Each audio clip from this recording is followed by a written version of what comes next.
If you master these 4 steps correctly, you can generate a ton of leads and attention, earning you or your business a few extra million bucks, promoting your products and services. And the best part, you only need 4 days of focused work each month to make it happen. Yup, just 4 days. Plenty of time to binge watch Netflix the rest of the month. Over the last 4 years, I've used organic marketing strategies to rack up views, sell info products, and make cash on YouTube, and partner with high-ticket clients. This journey let me buy a house, cars, and even get featured in traditional media here in the Philippines. Not gonna lie, it's been a fun ride. In this video, I'm breaking down the exact 4-step system that helped me build my business and my personal brand from scratch. Whenever you're just starting out or already scaling, you will discover the exact roadmap I use if I had to do it all over again. I'm not giving you generic tips. These are the secrets, slightly weird but totally proven strategies that we use at Frank Media to grow my business and help clients grow around the world.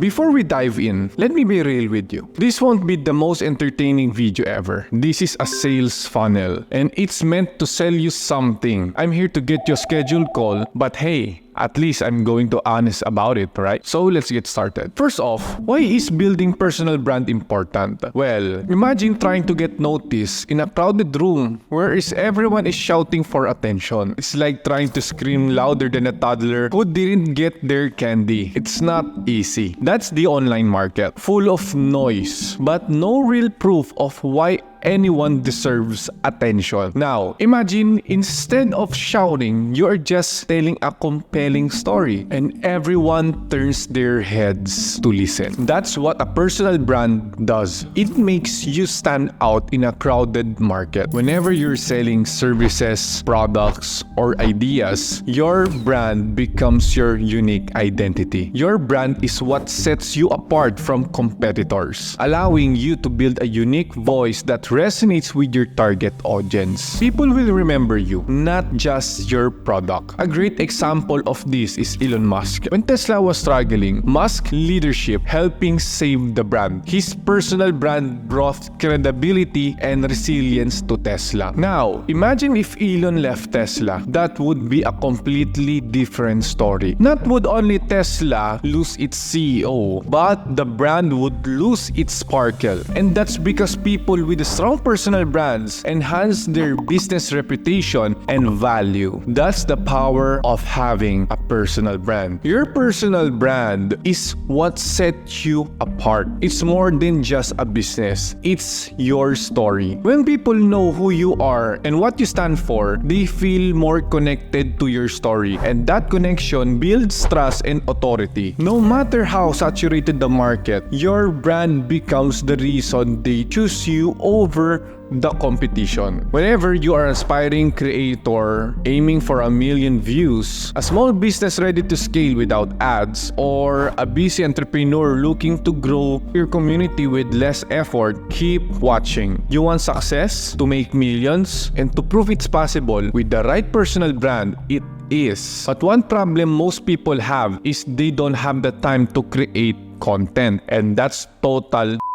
Why? Because I created 6 months of worth of content by investing just 1 week of my time. Yup, 1 week. It's all about working smarter, not harder. One misconception of aspiring content creators and influencers and businesses trying to build their personal brand is that they don't have to work every single day and burn themselves out. The truth, all you need is a right plan and the right strategies to execute it well. The rest, easy peasy. If you watch a bunch of videos on how to grow on social media, you are going to hear a lot of things making content creation sounds more complicated than it actually is. But ignore all the noise. These are the only 4 phases you need to focus on. Scripting phase, pre-production phase, post-production phase, and distribution phase. Let's break this down. Alright, this is where it all begins. The scripting phase. Now, don't worry. You don't need to be Shakespeare to get this right. The goal here is simple. Know what you're going to say before you hit record. It's like going to a party, showing up with a plan is always better. You've got two types of content to focus on. First is educational and personal content. And the second one is podcast. Think of educational and personal content, sharing your knowledge and your story. You're teaching with something valuable while being yourself. People want to learn from someone they can relate to. Now, if you want to invite guests or to have a discussion, podcast content is your go-to. It's all about conversations that your audience can relate to and learn from. Here's how can you make this happen. Start by researching your topic. Focus on two things. The first one is trending content. The second one is evergreen content. Trending content is what's hot right now. This will get you quick attention, but remember, it fades fast. For evergreen content, these are the timeless topics that will continue to bring you views over time. Stuff like how to build a brand, like this video, or 3 strategies to grow on social media. Think of it as content that won't lose relevance. Next, structure your script. A great way to do this is by using the 3 P's: intro, proof, promise, and plan. With proof, start by opening with something that shows you know what you're talking about, a success story or data. With promise, tell them what they will get by watching the video. And finally, the plan. Give them a roadmap, what you're going to cover. If you want an example, here an example of using the 3 P's intro structure. Before I nailed down this process, I spent 10 hours on one video. Now, I can create 6 months worth of content in just 1 week. In this video, I'm going to show you exactly how to do that. We are going to dive deep into the 4 phases of content creation that I personally use, which help me generate millions of views on social media. Simple, right? Once you get this part right, you will have the clear scripts that's easy to follow and engaging for your audience. Now, this is where things get real. Pre-production. This is all about setting the stage for your video. It's like prepping for a big date. You want everything ready so you can focus on the main event. Here's what you need to do. First, finalize your script. Make sure your script is polished and ready. You don't want to be stumbling through your words once the camera is rolling. Second is wardrobe and makeup. Okay, don't freak out. You don't need to go full glam, but you want to be, at least presentable on camera, right? And choose an outfit that feels like you, but matches the tone of your content. Going professional, button up. Keeping it casual, a nice clean t-shirt will do the trick. And lastly, B-roll planning. This is where you film extra visuals to support your main talking points. Don't overthink it. Let's say you're talking about going to a gym. Film some short clips of you training and working hard. These are clips great for keeping the video interesting and breaking up the boring talking head shot. Remember, the goal of pre-production is to make filming as smooth as possible. Once everything is planned, all you have to do is deliver. The next part is post-production. This is all about turning your raw footage into a content that grabs attention and keeps people watching. I know. Video editing might sound intimidating, but I promise, don't worry. I'm here to make it super actionable. And here's how you do it. First, the key to getting the most out of one shoot is to do 2 camera setup. Basically, one camera in landscape mode for YouTube and the other camera is in portrait for TikTok, Instagram Reels, YouTube Shorts. With 2 angles, you have already got content for multiple platforms without having to film extra stuff. Easy, right? Now, let's talk about the attention-grabbing edits. So this is my secret sauce. Every 3 seconds, you need something to change on the screen to keep your audience attention. It could be a quick cut to a B-roll, adding some animated text, or even a zoom effect. But you don't want to overdo it. These little touches makes your videos way more entertaining. So I'm gonna give a tip for you. If you're explaining something complex, use visuals like graph, text overlays, or whatever helps explain the point. It's not about the fancy effects. It's all about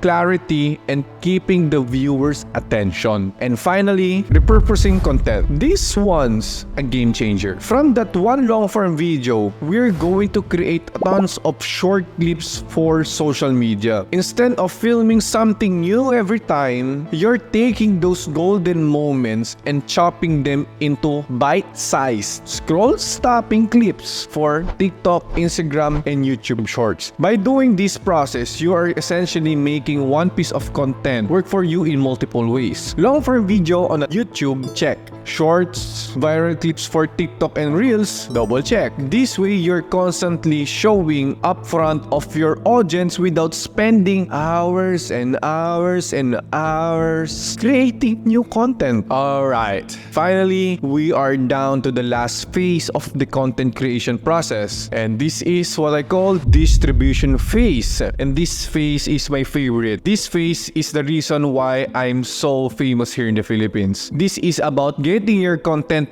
out there. Creating content is half the battle. Getting it seen is the other half. Here's what you need to do. First things first, you need a consistent posting schedule. Let's say every Tuesday at 8 p.m. you post your long-form content on YouTube and your short-form content goes on TikTok and Instagram daily. Consistency is key. You're not going to post once and ghosting. You are showing up regularly and building momentum. Here's a tip. Check if when's the best time to post. You can check it on your social media settings. What's the best time and the best day when your audience is most active. Secondly, thumbnail rotation. So what do you mean by that, Frank? Here's a pro tip. Every week, swap out your YouTube thumbnail. It depends on the CTR, but in my case, every week. Why?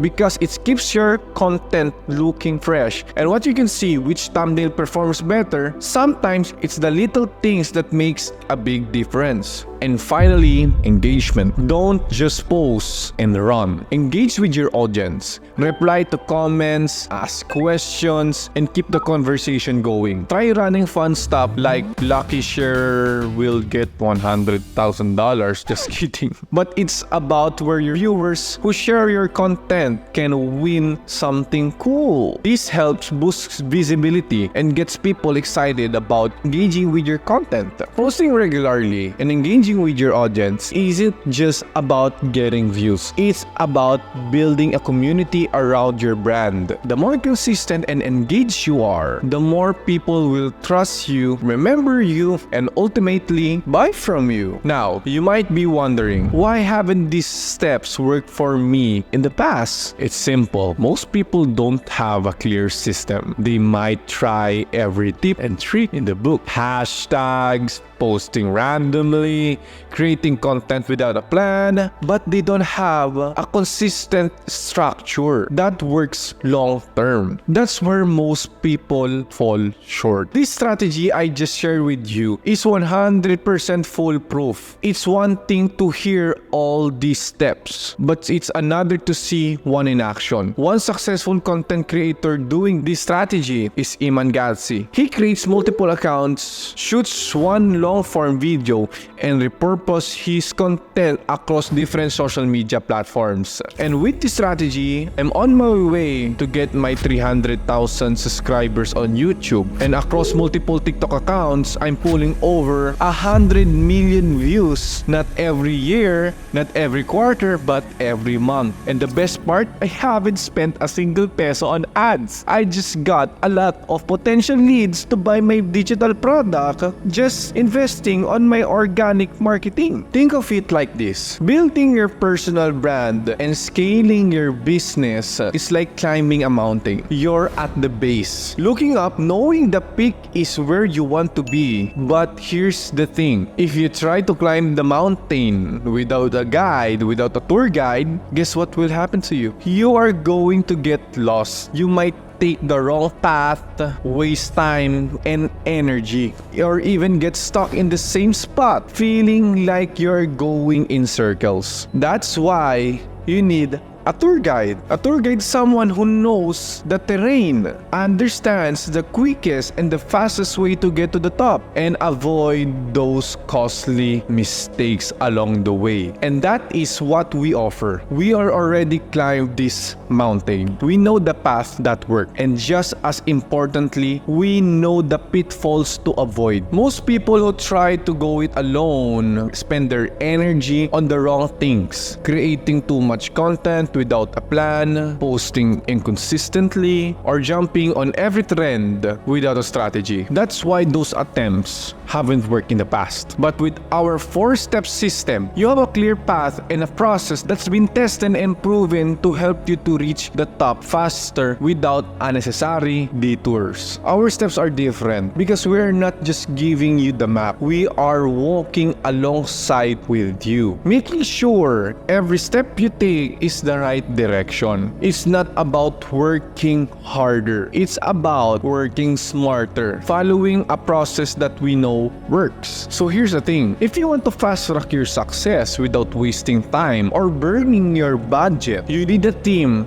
that knows what they are doing. And that team is Frank Media. Frank Media, we are a group of highly professional Filipinos who have mastered the art of growing personal brands and businesses organically. No fluff, no nonsense, just results. Now, let me make an offer, and this is the best part. It won't cost you a single penny to get started. How? You can schedule a call with my COO who will walk you through a few key questions to understand your business, your goals, and where we can help you. This isn't some generic sales pitch. We are here to assess if we are the right fit to help you grow your business. And here's my guarantee. You won't be wasting your time. After just 30 minutes, whenever you choose to work with us or not, we will give you a free, you like the word right, a free customized content strategy that you can implement immediately. No strings attached. We just don't want to waste your time, and that's the truth. So, if you're ready to build your brand, sell digital products, grow a community, and become a force on social media without spending a single peso on ads, this is your moment. You will be working with the same strategies we have used to help countless clients following the same path I used to build with my own success. And trust me, you deserve that call. You deserve to see your business thrive. Let's see if you're the right fit and if we are the right team to take you to the top of the mountain. Schedule your call today and let's make it